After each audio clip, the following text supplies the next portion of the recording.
बंधु माने आजिर एही कार्यक्रम को आपण मानक स्वागत। आजिर एही कार्यक्रमटी मेष राशि व्यक्ति विशेष मानक पई बहुत गुरुत्वपूर्ण अटे। कारण मेष राशि व्यक्ति विशेष मानक जीवन रे एही धनु संक्रांति परठारु एक बड़ परिवर्तन हेबाको जाउछि। कारण धनु संक्रांति रे सूर्य निजर राशि परिवर्तन करिवे एवं अन्य किछि ग्रह माने मध्य निजर राशि परिवर्तन करूछंती।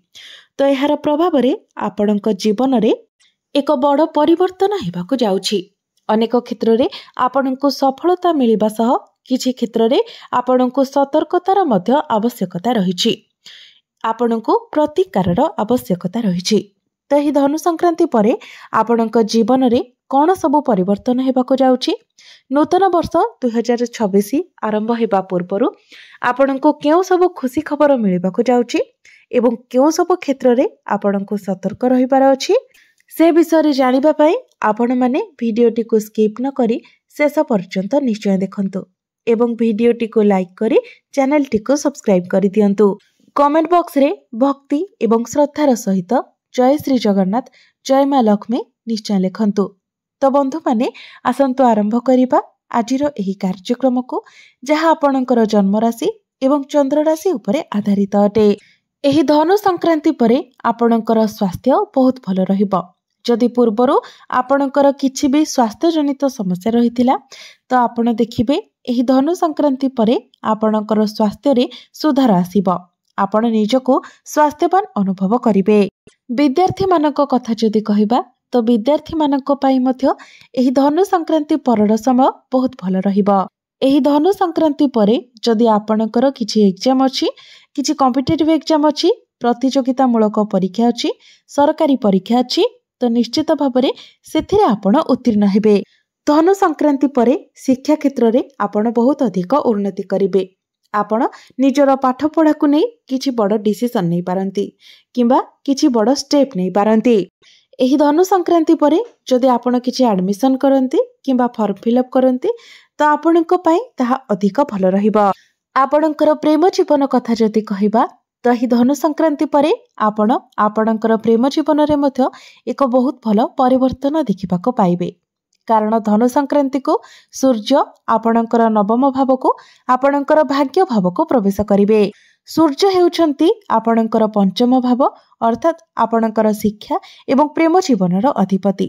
तो सूर्य जेतेबेले आपणकर नवम भाव रे प्रवेश करिवे तो पूर्वरु आपणकर प्रेम जीवन रे जहाँ भी किछि समस्या रहितिला, जहाँ सब मनांतर मतांतर रहितिला तो सेथिरे आपण सुधार देखिबाको पाइबे। आपण परस्पर भूल को बुझी पारिबे तो आपणक मध्यरे अंडरस्टैंडिंग बढ़िबो, बुझामणा ठीक रहिबो। आपणकर वैवाहिक जीवन कथा जदि कहिबा तो ही धनु संक्रांति परे आपणकर वैवाहिक जीवन मध्य बहुत भल रहिबो।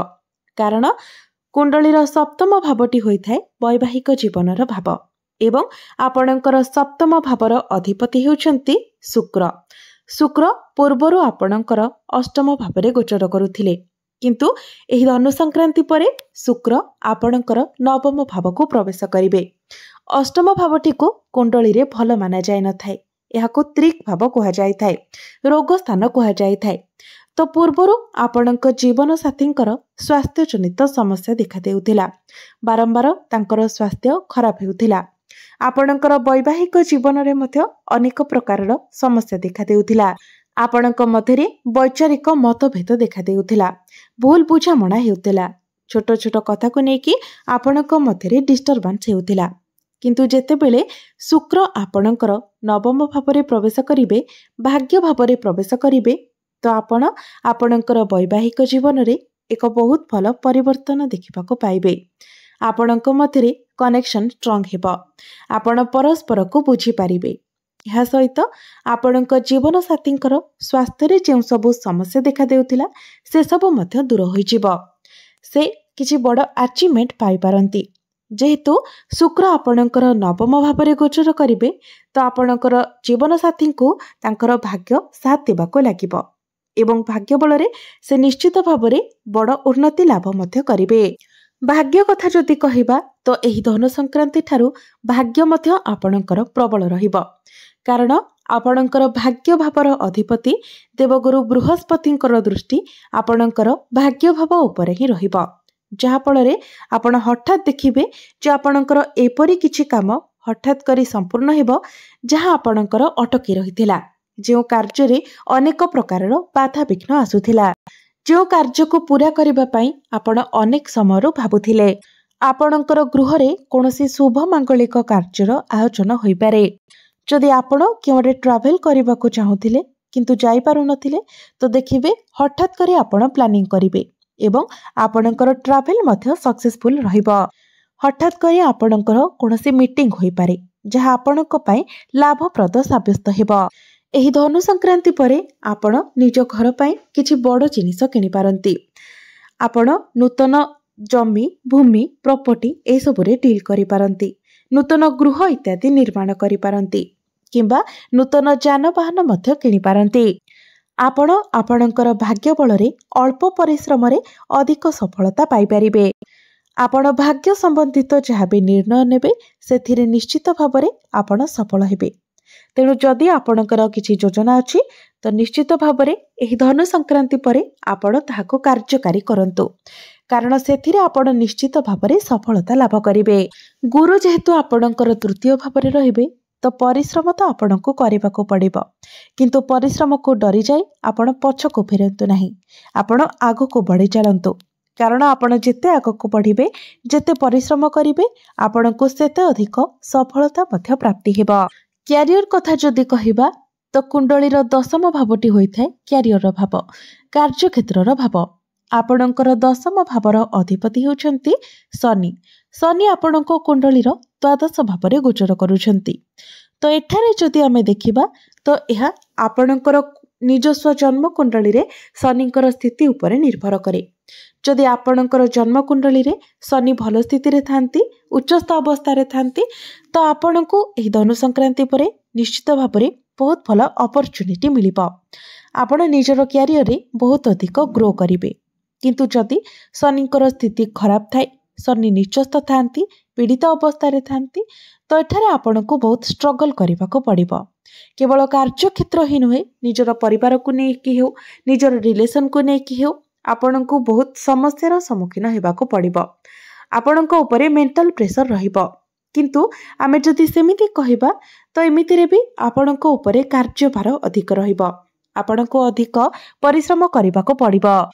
काम कार्य को नेकी आपणको टिके भागदौड़ करिबाको पड़िबो। एमितिरे आपणकर भूल नथाय भी आपणको उपरे भूल लदी दिया जाय पारे। आपणको निजर बाणी उपरे मध्य अनेक मात्रारे नियंत्रण रखिबाको हेबो। जदि आपण निजर बाणी उपरे नियंत्रण न रखंती तो आपण आपणकर बाणी द्वारा अनेक समस्या रे पड़ी पारंती। विशेष करी आपणकर क्यारियर ही समस्या आसी पारे, कारण शनिकर दृष्टि आपणकर द्वितीय भाव बाणी भाव उपरे रहुची, जहा फଳରେ आपणकर बाणी रे रुक्षता आसीबो, कर्कशता आसीबो। आपण रोकठोक कहार मुहरे एपरि किछि कथा कहि देई पारंती जहा सामना वालांको खराब लागि पारे। तेबे जदि एही धनु संक्रांति परे आपणको अधिक किछि काम आसुची, आपणको अधिक रेस्पॉन्सिबिलिटी दिया जाउची, तो ताको आपण हाँ कहंतु। आपण जदि ताको एड़े दियंती तो आपणको पई समस्या अधिक बढ़ी पारे। शनि द्वादश भावरे थिबा कारणरू आपणकर मूड डाइवर्ट हेबो। बेले बेले काम करिबाको आपणकर मन लागिबो नाही, किंतु जेहेतु गुरुंकर आशीर्वाद आपणको उपरे रहुची तेनु आपण किछि न डरी आगको बढ़ंतु। आपणको निश्चित भावरे सफलता मिलिबो। बिजनेस कथा जदि कहिबा, बिजनेस किंतु एही धनु संक्रांति परे आपणकर बहुत भल रहिबो। आपण आपणकर बिजनेस रे ग्रोथ देखिबाको पाइबे, प्रॉफिट देखिबाको पाइबे। आपणकर फाइनेंशियल मध्ये ग्रोथ हेबो। एबे आसंतु जानिबा किछि प्रतिकार विषय रे जहा कि आपणकर क्यारियर पई निहाते आवश्यक एवं एही प्रतिकार गुडिक करिबा द्वारा आपणकर क्यारियर रे जहा भी किछि समस्या आसुची सेगुडिक दूर होई पारिबो। सेथिपाई आपण प्रत्येक दिन शुक्रंकर बीज मंत्र 108 थर जप करंतु। प्रत्येक दिन आपण शनिकर बीज मंत्र मध्य 108 थर जप करंतु। प्रत्येक दिन आपण हनुमान चालीसार पाठ करंतु। प्रत्येक दिन मंगलंकर बीज मंत्र 108 थर जप करंतु एवं प्रत्येक दिन आपण उदित सूर्य को तंबा पत्र रे जलार्घ्य अर्पण करंतु। तो बंधु माने ଆପଣଙ୍କର ଜୀବନ ମଙ୍ଗଳମୟ ହେଉ। ଏହା ହିଁ ଈଶ୍ୱରଙ୍କ ନିକଟରେ ମୋର ପ୍ରାର୍ଥନା। ଧନ୍ୟବାଦ।